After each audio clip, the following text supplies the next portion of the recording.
E uma história fantástica, está lá no livro de 2 Samuel, capítulo 9. 2 Samuel, capítulo 9, fala a história de um homem chamado quem? Mefibosete. Bota aí o texto para a gente acompanhar, por favor.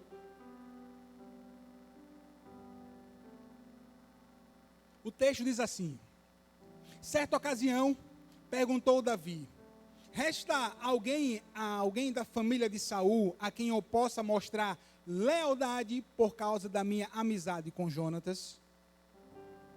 Então chamaram Ziba, um dos servos de Saul, para apresentar-se a Davi. E o rei lhe perguntou: você é Ziba? Sim, sou teu servo, respondeu ele.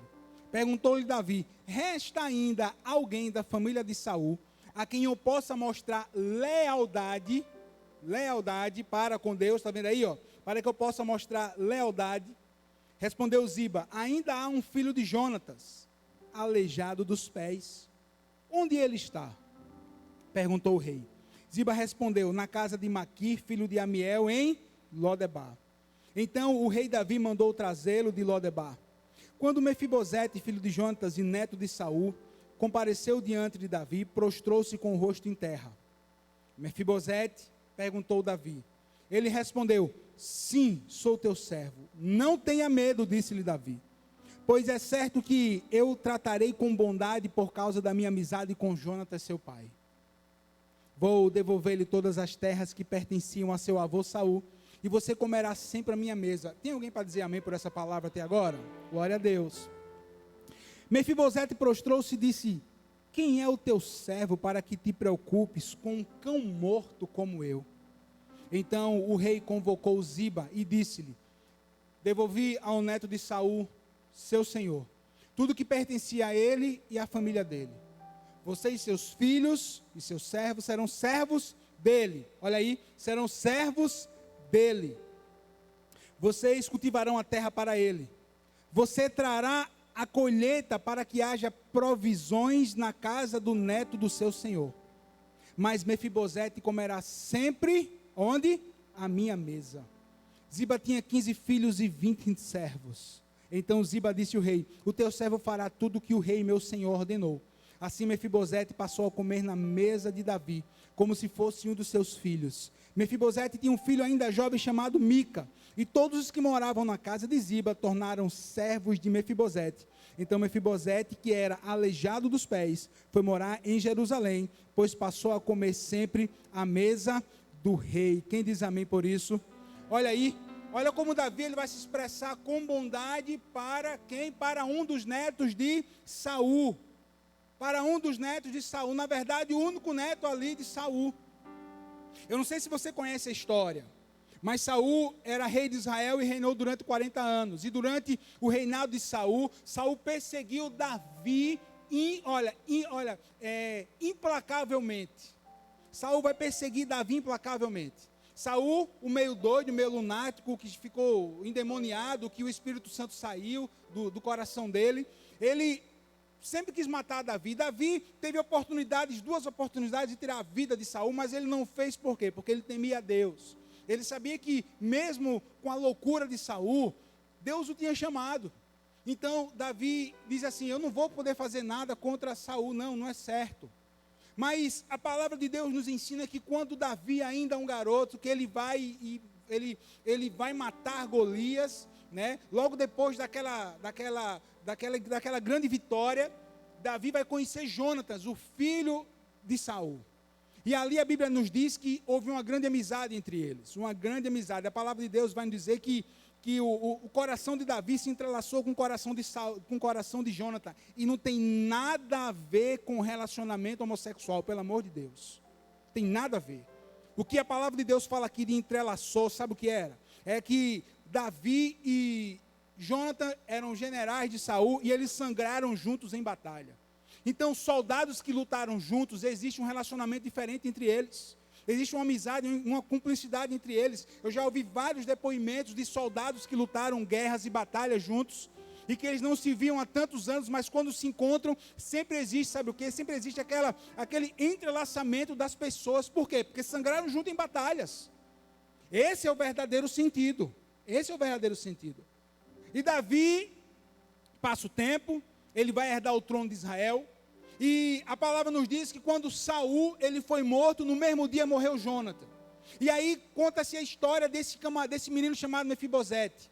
Quando chega a notícia no palácio onde Mefibosete estava, chega a notícia que Saul havia morrido e que Jônatan havia morrido. Então vamos dizer assim, a babá, a ama, a enfermeira, não sei o nome que você quer dar na sua história, ela vai pegar o menino, né, vai pegar o menino Mefibosete, que era uma criança, e vai sair correndo como uma louca para tentar salvar a vida do menino. Porque veja só, quando uma dinastia caía e que outra dinastia ela vinha assumir o poder, era muito comum a dinastia que assumiu o poder, se houvesse qualquer pessoa da dinastia anterior, eles o quê? Eles tiravam a vida, era o costume da época. Sabe por quê? Para que não houvesse nenhuma rebelião futura da antiga dinastia contra a dinastia do poder. Você entendeu? Então, diante disso, aquela mulher sabe da notícia, pega Mefibosete, sai correndo, só que ela tropeça, Mefibosete cai, e a Bíblia vai dizer que ele ficou aleijado dos pés. E a palavra de Deus vai dizer isso, que ele fica aleijado dos pés, e ele vai passar o resto da vida dele, sim, com essa grande deficiência física. A grande questão é, Davi ele chega ao trono, ele passa-se os anos, e um dia Davi ele vai lembrar da amizade que ele tinha com Jônatan, e ele vai dizer assim, por acaso ainda resta algum descendente, ainda resta alguém da família de Saul, para que eu possa mostrar lealdade por conta da minha amizade com Jônatan. Davi tinha feito uma promessa para Jônatan, e estava na hora de cumprir. Ainda tem alguém que eu possa me lembrar, ainda tem alguém que eu possa ser bom, ainda tem alguém. E aí lembrar assim, puxa vida, tem um camarada que serviu a Saul, e que ele deve saber, chama o Ziba, traz o Ziba à presença de Davi. Tem ainda alguém? Tem sim. Tem ainda um filho de Jônatan, o nome dele é Mefibosete, ele é aleijado dos pés, ele está morando de favor em Lodebar. Eu não sei se você conhece a história, mas Lodebar era um pequeno povoado extremamente pobre, extremamente carente. E ali, na casa de alguém, morando de favor, estava o neto de um homem que foi o quê? Um dia, rei de Israel. Rei de Israel. O que foi que levou Davi a lembrar de Mefibosete? O que foi que levou Davi a lembrar dessa amizade que ele tinha com Jônatan, de uma promessa que ele tinha feito há tantos anos atrás? Davi ele foi alvo da graça e do amor de Deus. Quantas vezes Davi estava em perigo e Deus o salvou? Quantas vezes Davi precisou do Senhor e o Senhor atendeu a sua oração? Ele foi alvo da graça e do amor de Deus, e estava na hora dele demonstrar também graça e amor para com o próximo. Querido, nós fomos salvos pelo Senhor, está na hora da gente mostrar graça e amor também com quem precisa dessa salvação.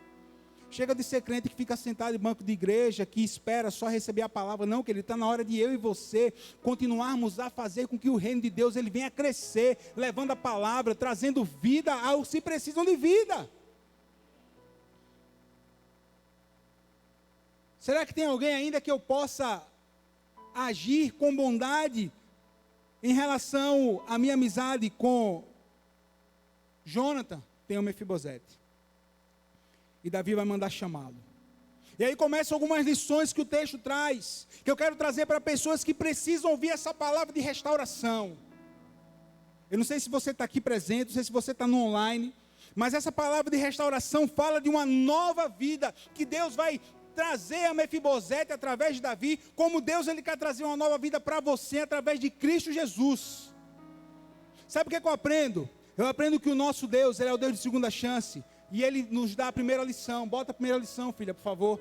Primeira lição é a segunda chance da restituição, sabe de quê? Da dignidade. Quem diz amém por isso?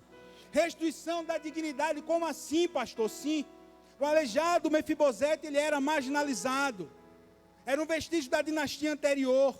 E ao ouvir o gesto da graça de Davi, Mefibosete prostrou-se e disse: quem é o teu servo para que te preocupes com um cão morto como eu? Querido, olha, ele vai se referir a ele mesmo, sabe como que? Como um cão morto. Eu não tenho tempo para dizer aqui para você, na cultura judaica, o que é. O judeu ele não podia tocar em nada morto, não podia tocar em nada impuro. O que estava morto, ele não podia tocar, porque se tocasse, ficava impuro. E Mefibosete vai dizer assim: quem sou eu que cheguei diante da presença do grande rei, um cão morto como eu, para o Senhor se importar comigo? Eu não valho nada. Eu não tenho nada para te oferecer. O que foi que levou o Senhor a lembrar de mim? Porque eu sou o quê? Eu sou um cão morto. Ele vai se comparar a uma coisa degradante, uma coisa extremamente suja. Além disso, fazia parte da lei, como eu acabei de dizer para você, não podia tocar em nada que fosse o quê? Morto. Ele vai, olha só o coração daquele homem. Tente imaginar o coração daquele homem, como ele se sentia. Puxa vida, quando eu era pequeno, meu avô era rei, eu tinha tudo, agora eu moro de favor em Lodebar, na casa dos outros. Eu tenho que morar de favor. Puxa vida, eu podia ter tantas coisas, hoje eu não tenho nada. Ele se compara a lixo. Ele vai se comparar a um homem mais vil dessa terra. Ele vai revelar a baixa autoestima. Ele vai revelar ali um espanto gracioso de uma falta de amor próprio terrível, por conta de toda a situação que ele vivia. Ele se prostra diante do rei numa situação de vulnerabilidade. Ele se prostra diante de Davi numa situação dizendo assim: puxa vida, eu só posso me prostrar diante do Senhor rei. Dá para imaginar quantos insultos durante a vida inteira Mefibosete ele pode ter ouvido? Dá para imaginar quantas palavras ele pode ter ouvido negativas sobre ele? Dá para imaginar quantas palavras que colocavam ele em segunda, terceira categoria de pessoas, que algumas pessoas têm essa mania, né? Se acham melhor do que os outros. Eu não sei se você chegou aqui, se você ouviu durante essa semana uma palavra que você não servia para ser esposa. Eu não sei se você ouviu uma palavra que você não servia para ser mãe, você não servia para ser marido. Eu não sei se você não está chegando aqui nesse domingo e ouviu durante a última semana que você não serve para nada, que você não vai dar para nada. Eu não sei qual foi a sua história, mas a grande questão é que você tem que colocar na sua cabeça, não são as palavras negativas que o inimigo usa pessoas para plantar no seu coração, mas você tem que trazer como verdade as palavras que a Bíblia afirma sobre você, que você é filho, que você é amado, que Jesus morreu na cruz por você. E se você por acaso na caminhada perdeu a sua dignidade, hoje você pode começar a retorná-la na sua vida, porque Deus é bom. Glória a Deus. Deus é fiel, irmãos. Deus é fiel. Deus não quer que você sinta autoestima, uma baixa autoestima, não. Ele quer que você tenha uma alta estima, meu irmão. Ele quer que você se veja linda, Ele quer que você se veja lindo, que você se veja bonito de todo jeito. Sabe por quê? Porque Ele criou você desse jeito, dessa forma. Ah, pastor, mas eu não gosto de como eu estou. Puxa vida, você não gosta? Se você pode melhorar, vai lá. Não gosta de quê? Do seu nariz? Faz uma plástica. Pode fazer, não é pecado não, pode fazer. O que você não pode é ficar down, ficar para baixo por conta disso. Não, meu irmão, de forma alguma. De forma alguma. Querido, nós fomos criados por Deus. Deus quem nos criou.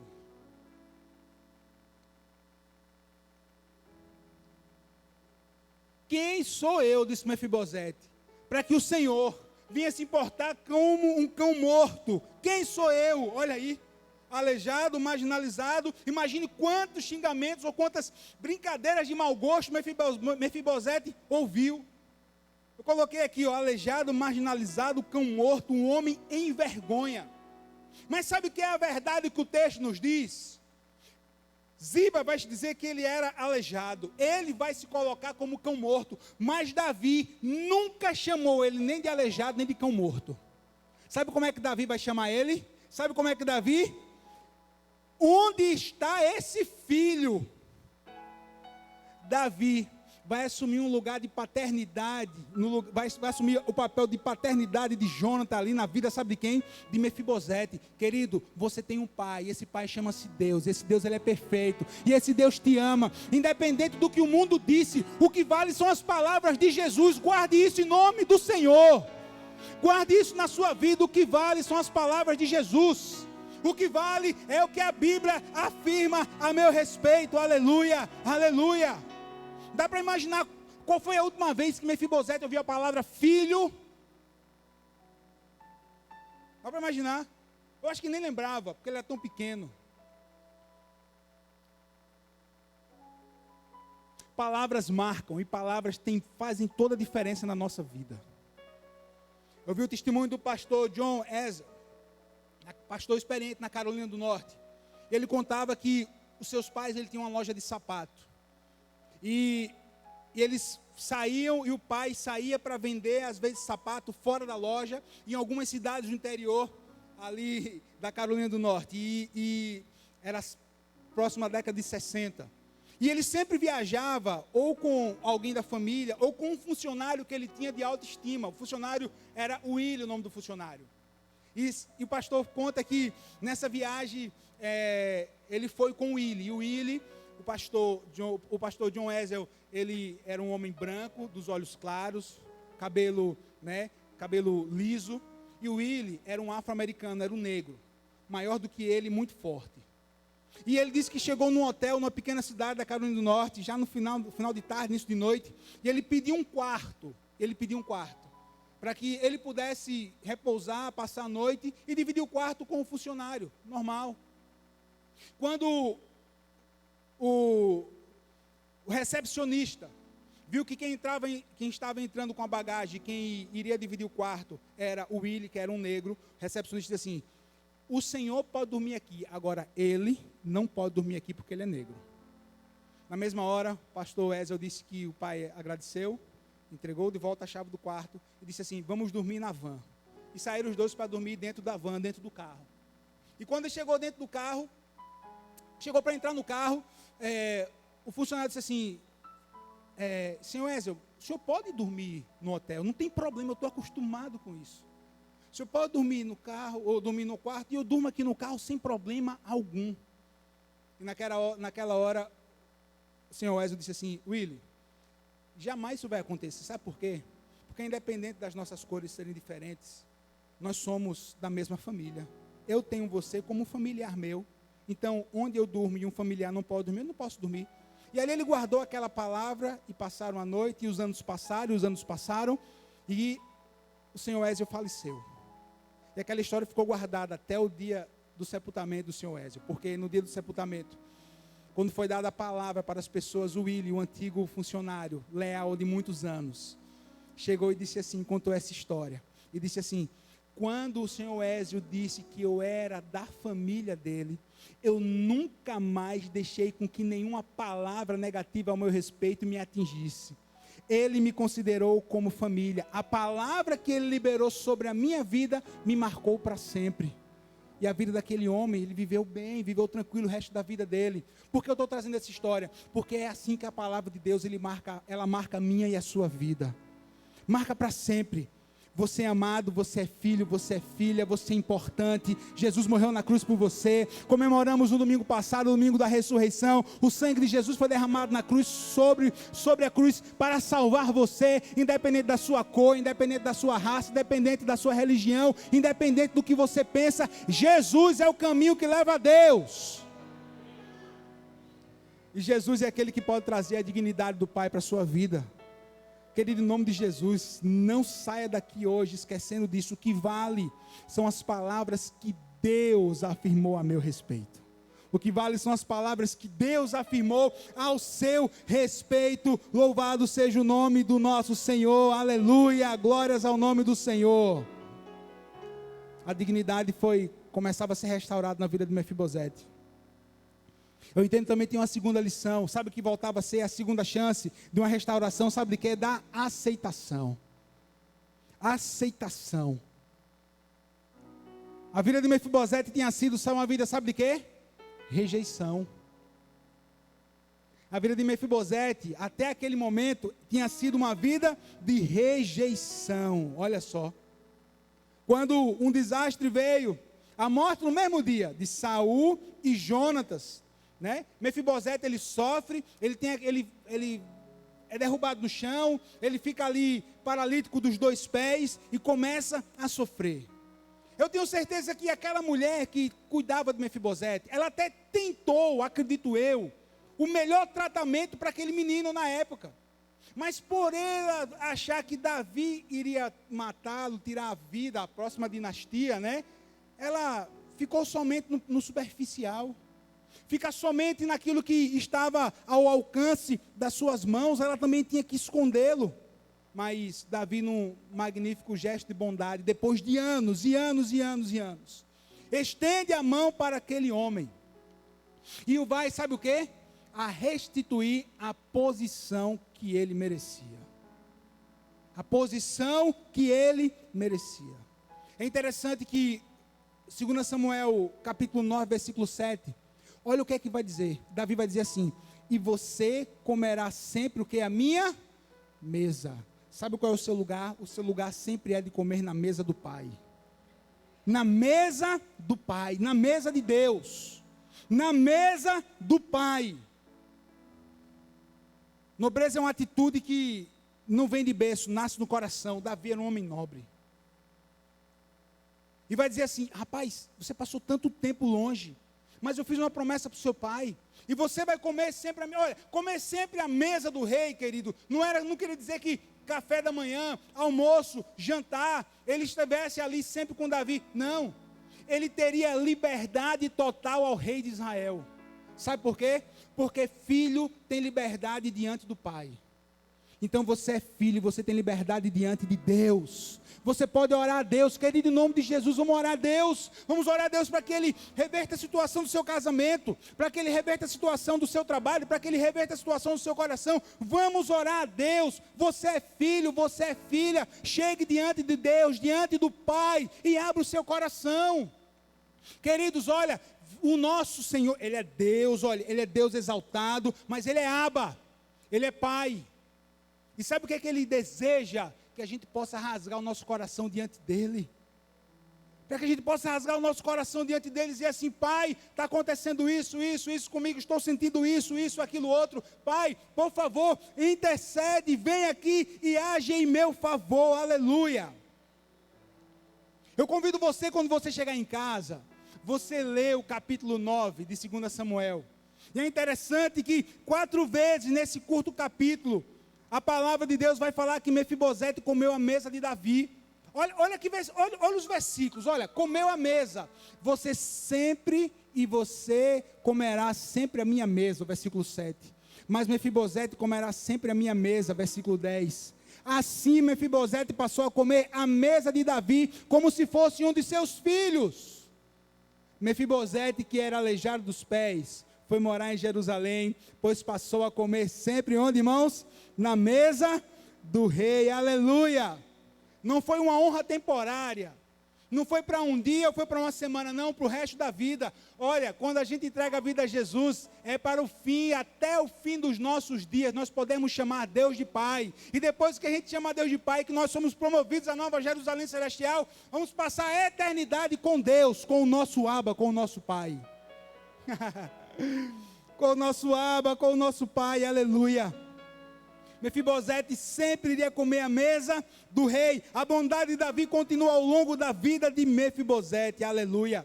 Sabe o que ele precisava? Ele precisava sim que Davi, através daquela ação, né, ele pudesse trabalhar para que ele fosse aceito. Marginalizado antes, agora aceito. Aceito. Certa vez eu li outra história, que um pastor contou que esteve na Suíça, e ele estava num restaurante em frente a um ponto de ônibus, e era um restaurante de vidro, e ele observava as pessoas ali que estavam prontas a entrar no ônibus em fila, tudo bonitinho, na hora, tudo certo, né? Provavelmente não tinha aglomeração. E ele observa que de repente começou a vir uma criança assim dos 6 para 7 anos, correndo ali naquele gramado próximo àquele ponto de ônibus, gritando a palavra alguém, alguém, alguém, alguém, alguém, e ela gritava. E quando aquela criança se aproximou mais de onde eles estavam, ele observou que aquela criança tinha síndrome de Down. Era uma criança especial. Interessante que as pessoas, ao verem aquela criança, que corria de braços abertos, chorando, gritando alguém, alguém, alguém, né? Ninguém parou e virou e foi ao encontro dela, perguntar o que ela tinha, perguntar o que ela queria, não. Muito pelo contrário, quando estava chegando, as pessoas começaram a apressar o passo para entrar no ônibus, e aquela criança ali gritando ali, alguém, alguém, alguém. De repente uma senhora aparece e grita, alguém, alguém, alguém. Uma senhora foi e abraçou a criança, mas a criança não parou de chorar. E de repente aparece outra mulher mais nova, assim. Aí quando aquela mulher mais nova que vai, chega junto, a criança já estava abraçada com a senhora, também grita alguém. Aí ele percebeu que aquela era a mãe da criança. Porque quando ela abraça a criança para de chorar e ali grita alguém fica agarrado no pescoço dela. Por que eu estou contando essa história para você? Porque aquela criança precisava de um abraço naquela hora, e o abraço tinha que vir de alguém da família. Eu não sei se você chegou aqui precisando do abraço de uma família, mas você vai receber o abraço da família de Deus, do Espírito Santo do Senhor, na sua vida nessa tarde, início de noite, para que a aceitação do Pai, ela comece a fazer efeito na sua vida. O nosso Deus, Ele é Deus que nos traz o quê? A aceitação do alto, aleluia. Deus não nos vê como diferentes, não. Deus nos vê como filhos amados. Entregou a vida para Jesus? É filho. Entregou a vida para o Senhor? É filho. Tem que ser restaurado? Tem. Então restauração começa hoje. Sabe por quê? Todas as pessoas são importantes para Deus, aleluia. Davi vai restaurar o lugar de Mefibosete. Um lugar que antes era deserto, Lodebar, para um lugar à sua mesa. De um lugar onde ele morava de esterilidade, de deserto, para um lugar de honra na mesa do rei. De um lugar sem pastagem, de um lugar onde não tinha abundância, para um lugar de extrema abundância. Sabe onde é esse lugar? Na mesa do Pai. Sabe onde é esse lugar? Na mesa do rei. E tem um lugar que tem lá a cadeira que tem seu nome. Que tem o seu nome. O seu nome. Sabe o que é que falta? Você pegar, puxar a cadeira e sentar na mesa do rei. Para que você possa participar desse banquete. Mas pastor, querido, não tem mais. Na mesa do Pai é o lugar de dignidade restaurada, é o lugar de aceitação que começa a ser também restaurada na vida de uma pessoa, aleluia. E eu entendo que também vem um processo de restauração. Aceitação, dignidade, e aí vai vir o quê? Restauração. É o próximo, bota aí, filha. A necessidade de quê? De restauração. Puxa vida, quantas pessoas precisam. Olhe, todas as mensagens, se nós pregarmos e tiver algum ponto de restauração, nunca vai ser demais. Porque quantas pessoas, tem tantas áreas na vida que tem que ser restauradas. Ah, pastor, mas são sempre as mesmas. Puxa vida, as mesmas para todo mundo, sim. Vai ser o quê? Vai ser finanças, vai ser relacionamento, vai ser saúde. Sempre vamos estar nesses alicerces, mas Deus, independente, Ele quer restaurar. A necessidade de restauração na vida de Mefibosete, e quem sabe a necessidade de restauração em alguma área da sua vida hoje. Davi ainda não havia feito tudo o que ele queria fazer por Mefibosete, até aquela hora não. Ele já estava ali trabalhando uma nova identidade, né? Ele vai sentar à mesa do pai, sendo chamado de filho, uma nova posição. Agora chega a hora dele começar a prover as necessidades de Mefibosete. Olha como Deus trabalha. Começou trabalhando no caráter, no coração, no interior. Olha só. Aceitação, dignidade. Agora, essa parte de restauração, vamos falar sobre a parte material. Vamos falar sobre o que ele precisa para que ele possa continuar bem na minha mesa. Aleluia. Olha, vou devolver-lhes todas as terras que pertenciam a quê? A seu avô Saul. Olha aí. Esse ano 2021, que é aqui na nossa igreja, é ano de quê, irmãos? É o ano da restituição. Esse é o ano da restituição para a gente. Falar em restituição num tempo tão difícil, querido, o ano não acabou. O ano não acabou. A gente não chegou ainda nem na metade, estamos chegando. Mas eu creio sim que esse ano vai ser ano de restituição, não apenas material. Material está lá em algum lugar, mas será ano de restituição de amor, ano de restituição de graça, ano de restituição de família, ano de restituição de identidade, ano de restituição daquilo que nós tanto precisamos. Aleluia! Lugar na mesa já tinha, agora estava na hora de restaurar os meios para que Mefibosete continuasse a ver de uma forma diferente. Sabe o que Davi, é interessante, né? O que Davi ele fez para Mefibosete é o que o pai fez na parábola do filho pródigo, contado por Jesus. Mefibosete ele vai herdar as riquezas do avô. Ele vai herdar as riquezas do homem que foi rei de Israel durante 40 anos. Se a gente contasse essa história no mundo secular, né, algumas pessoas que não conhecem a Jesus poderiam dizer assim, foi sorte. Né? Aí tem gente que ainda usa a seguinte frase, né? Nunca foi sorte, sempre foi Deus. Aí bota lá com um copo de champanhe, com o carro do ano, né? Com a vida totalmente cheia de pecado. Puxa vida, meu irmão, pelo amor de Deus, não tem nada a ver. Não, meu irmão, não. Deus, o sol nasce para justos e para injustos. Mas aqui não foi sorte. Aqui não se aplica a frase, nunca foi sorte, sempre não. Aqui se aplica, sabe o quê? Aqui se aplica a graça e a bondade do Pai. Aqui se aplica a bondade de Deus. Aqui se aplica a bondade de Deus usando um homem chamado Davi. Aqui se aplica o cuidado de Deus. Mas como assim? Ele acordou ainda na casa de Maqui, morando de favor, e vai dormir no palácio real? Como não? Querido, sabe o que eu vejo isso? Eu vejo isso como a graça de Deus. Eu vejo isso como o favor de Deus. Eu vejo isso como, sabe o que? Como um plano perfeito de Deus. Mas eu cheguei aqui chorando, você vai sair daqui sorrindo, sabe por quê? Porque esse é o plano de Deus para a sua vida. Mas eu não dormi de ontem para hoje, mas você vai dormir o sono do justo de hoje para amanhã, porque esse é o plano de Deus. Mas, você pode dizer quantos mas você quiser, mas eu continuo a afirmar que a Bíblia nos diz que os planos de Deus são planos de paz e não de mal. São planos de paz e não de mal. Vou devolver-lhe todas as terras que pertenciam a quem? A seu avô Saul. Nossa. Davi poderia ter ignorado Mefibosete. Tem tanto tempo que eu fiz a promessa, não sei nem se existe. Podia ter ficado nisso. Não, ele não fica nisso. Ele vai atrás. Ele vai procurar saber. Sabe por quê? Porque Davi está representando aqui a graça e a bondade de Deus para um pecador comigo e como você. Porque Deus se importa com a gente, porque Deus entregou Jesus para nos transformar, porque Deus entregou Jesus para que nós pudéssemos ser o quê? Restaurados, aleluia. Quantas pessoas estão aqui nessa noite ou nos assistindo com o coração quebrado? Quantas pessoas podem ter saído de casa e ter deixado a esposa ou o esposo lá e brigaram de sair de casa? Brigaram de sair de casa. E a mulher disse assim, não volte mais. O marido disse, não volte mais. Não, mas eu vou voltar. Você vai voltar sim. Vai voltar e vai ser restaurada a sua casa, a sua família em nome de Jesus. Mas quantas pessoas amarguradas? Mas quantas pessoas hoje sem esperança de um amanhã melhor? Quantas almas despedaçadas? Você vê o lugar certo, filho. Você está ouvindo a mensagem certa. Sou eu que estou pregando. Não é porque sou eu não. Quem sou eu?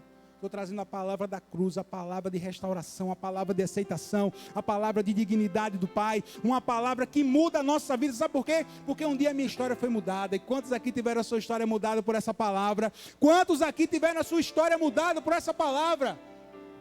Isso é conversa de crente. Que nada, não é conversa de crente, isso é verdade de crente. Isso é verdade de crente, isso é verdade de Deus. Isso é verdade da bendita palavra do Senhor, aleluia. Restaurar. Aqui o que foi restaurado de Mefibosete foi o material. Foi o que ele precisava, as terras de Saul. E você, o que é que precisa? O que é que você precisa? Não, pastor, eu preciso que Deus restaure o meu relacionamento com meu filho. Não, pastor, eu preciso que Deus restaure o meu relacionamento com meu pai. Não, pastor, eu preciso que Deus restaure o meu relacionamento com minha esposa, com meu marido. Não, pastor, eu preciso que Deus restaure a minha saúde. Eu preciso que Deus restaure a minha fé. Quantas pessoas precisam? Quantas pessoas, até quantos crentes mesmo, diante de tantas notícias ruins, diante de tantas situações adversas, deixaram de ler a Bíblia, deixaram de orar, estão esfriando na fé. E aí estão dizendo assim, e agora você perdeu a esperança? Não, querido, você conhece a esperança não morre, a esperança é viva, a esperança é Cristo, mas o Senhor, Ele quer restaurar esse relacionamento, e sabe o que é que tem que fazer? Deus continua no mesmo lugar, sabe onde? Ele está lá no esconderijo dele, chamado esconderijo do Altíssimo, como diz o Salmo 91, e sabe o que é que precisa? Que você se achegue a Ele, pegue o caminho do esconderijo do Altíssimo, dobre o joelhinho em oração, dobre a sua cabeça em oração, ore ao Pai, tenha relacionamento com Ele, sabe para quê? Para que a sua fé, para que a sua esperança seja restaurada, crente. Não existe supercrente, não tem esse. Todos nós precisamos estar sempre no esconderijo do Altíssimo. Todos nós precisamos. Todos nós precisamos. O que é que tem que ser restaurado? Eu creio no Jesus que restaura. Eu creio em Deus que restaura. Eu creio em Deus que restaura. E para a gente fechar, irmão, eu creio na bondade do Pai. Quem diz amém por isso? Eu creio na bondade do Pai. Bota aí, filha, quarta. Bondade do Pai. Eu creio nessa bondade. A bondade, seja abraçado pela bondade do Pai. Quem diz amém por isso? Quem diz amém por isso? Querido, porque Deus é bom. Aqui, ó, de boa. Deus é bom, irmão. Deus é bom. Tu crê nisso, que Deus é bom? Você já provou dessa bondade de Deus? E se eu passasse esse microfone aqui para você testemunhar da bondade de Deus, você tinha testemunho para falar? E como a gente tem, irmãos? Como a gente tem? A Bíblia vai dizer assim: certamente Deus é bom para com Israel. E é bom para com os limpos de coração. E eu vou até incluir, como diz o versículo 1 do Salmo 73, essas duas passagens, eu vou até incluir, certamente Deus é bom, até com quem ainda não o chama de pai. Certamente Deus é bom, sabe por quê? Porque Ele está trazendo oportunidade para você. Porque Ele está trazendo oportunidade, e sabe o que Ele quer? Que você seja abraçado por essa bondade dEle. Certamente que a bondade e as misericórdias me seguirão todos os dias da minha vida, e habitarei para sempre na casa de quem? Na casa do Senhor, aleluia, é o que diz o Salmo 23, o Salmo de Davi. E Deus é bom, porque Ele é bom na sua essência. Deus não mandou pandemia, Deus não manda doença, Deus não mandou o mal, Deus não mandou nada, sabe por quê? A essência dEle é boa, Deus é luz. Nossa, Deus é luz. E o que é trevas? Nada mais do que a ausência de luz. E o que é calor? E o que é frio? Nada mais do que a ausência de quê? A ausência de calor. E o que é morte? Nada mais do que a ausência de vida. Deus não nos criou para a morte. Deus nos criou para a vida. Para qualquer tipo de vida? Não. Qualquer tipo de vida, não. É por isso que a morte choca a gente. É por isso que a gente fica chocado com a morte. Não com o número, né, de mortes. Não somente não. A morte não choca. A morte, sim. Até mesmo quando o Senhor chama, né, um santo, que ele se alegra, como diz o Salmo, na morte dos santos, mas mesmo assim choca a gente, por quê? Porque nós somos acostumados com a vida. Ó, Deus fez a gente para viver. Para viver. Para viver. E Ele quer que nós possamos viver como? De qualquer jeito? Não, irmão. Ele quer que eu e você, a gente tenha qualidade de vida. E olha, veja só, eu não estou falando de uma qualidade de vida apenas física, apenas material, apenas uma qualidade de vida, de satisfação, né? Não, irmão, eu estou falando de qualidade de vida da alma, irmão. Eu estou falando de prosperidade da alma. Quando a Bíblia fala assim, prosperidade da alma, diz respeito a uma situação não apenas material, mas emocional, mais de saúde, mais de família, que tudo se encaixa e que tudo fica bem. É isso que Deus tem para a gente. Essa é a bondade de Deus. Essa é a bondade que Deus Pai, Ele tem para mim e tem para você. A bondade do Senhor. Olha aí, a bondade torna-se uma parte da nossa conduta, porque é uma parte enraizada do caráter de Deus em nós. Aleluia. Perguntou-lhe Davi: resta ainda alguém da família de Saul para que eu possa mostrar o quê? Lealdade a Deus. Para a gente começar a fechar aqui. Lealdade, hebraico, hesed, significa amar, fidelidade. Amor e fidelidade. Deus havia demonstrado amor e fidelidade, como eu já falei para você, com Davi, diante de tantas situações da vida dele. Davi tinha sido poupado em tantas ocasiões. Deus tinha dado tantas vitórias a Davi. Chegou a hora dele retribuir esse carinho. Chegou a hora dele retribuir aquilo que ele tinha recebido do Pai. Aleluia. Chegou a hora dele retribuir. Chegou a hora, querido, de você receber essa palavra de Deus. Chegou a hora. Dignidade, aceitação, restauração, abraçado pela bondade de Deus. Abraçado pela bondade de Deus. Sabe qual é a maior bondade de Deus? É a gente reconhecer o sacrifício do Filho de Deus, Jesus Cristo. Sabe qual é o maior abraço que a gente pode receber de bondade? É abrir o coração para Jesus. Sabe qual é a maior transformação que você pode receber nessa tarde? É você dizer assim: eu quero esse Jesus que o pastor está falando. Esse Jesus que muda a nossa vida, esse Jesus que muda o nosso coração, esse Jesus que muda a nossa história. Esse Jesus que traz Ele vai trazer um novo significado à nossa vida. Não vai encontrar isso na religião, não vai encontrar isso no dinheiro, não vai encontrar isso nas orgias, não vai encontrar isso nas viagens, não vai encontrar isso... Não, irmão. Não, querido. Você vai encontrar isso na pessoa bendita de Jesus. Você vai se sentir amado, vai se sentir aceito, vai se sentir, né? Vai sentir ali que o Senhor, Ele te ama de verdade. Como eu gosto de falar, você tem 2 oportunidades nessa tarde. Você tem 2 oportunidades. Você pode sair daqui do mesmo jeito que você entrou. Você pode sair do mesmo jeito, triste, cabisbaixo, ou até mesmo mais ou menos. Ou você pode sair daqui cheio dessa palavra. Ou você pode sair daqui dizendo assim: rapaz, essa noite eu creio que aceitação, que restauração, eu creio que a bondade do Senhor me abraçou, eu entreguei minha vida para Jesus. Ou se você já tem Jesus, diz assim: eu recebi uma porção da palavra de Deus hoje, que eu precisava, o Senhor vai trabalhar no meu coração. Querido, comece a profetizar na sua vida, que Deus vai mudar a sua história, que Deus Ele vai mudar a sua história. Querido, Mefibosete, do dia para a noite, Deus mudou a história dele. José lá no Egito, do dia para a noite, Deus mudou a história dele. Abraão, do dia para a noite, ele tomou uma grande decisão que não mudou apenas a história dele, mas que impactou toda a humanidade. Querido, veja só, você tem essa oportunidade hoje. Abraçar essa decisão que impacta a sua vida. Qual vai ser a sua escolha? Qual vai ser a sua escolha? Que você possa escolher o que é certo, que você possa escolher o que é bom. Uma última consideração. O que Davi fez para Mefibosete, Deus faz por nós. O que Davi fez para Mefibosete, Deus faz por nós. Você diz amém? Você recebeu essa palavra? Mas você recebeu de verdade essa palavra? Então fique em pé, querido, para adorar o Senhor. Então fique em pé para adorar o Senhor.